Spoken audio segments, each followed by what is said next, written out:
Ke Taman Rasa Jaya, RM1.50. RM50. Ah. Bukan RM2. Pasal 3 kan. Okey kan? Oh, bersih. Kan tak pergi balas. Malas. Ayo. Dia masuk pukul 8. Ha? Habis masuk pukul 9. Okey, cik, saya balik dulu. Baik, Assalamualaikum.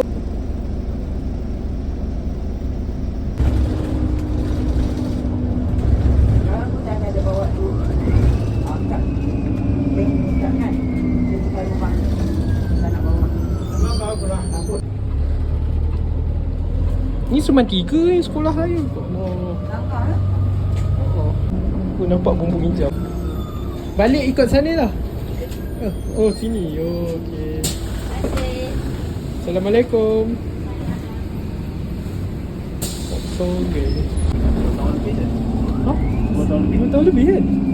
Saya ingat lagi Ogos 2 tahun lepas.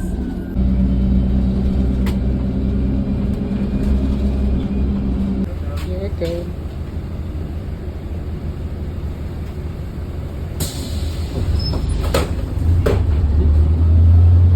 Okay, kita bayar bas kan 80 sen dapat baki duit Singapura bang. Hok majulah. Oh, risiko kan. Tapi budak berani bang. Dia kata bos tak pernah tinggal dengan dia. Untung lah. Dia regular kan. Boleh uncle? Boleh. Terima kasih. 15 ya uncle? Terima kasih uncle. Nanti saya apa-apa dia makan. Bye. Okay, thank you. You're welcome.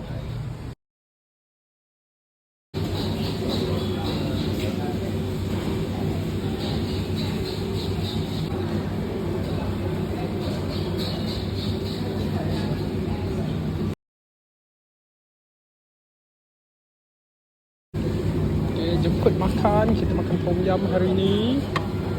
Bismillahirrahmanirrahim.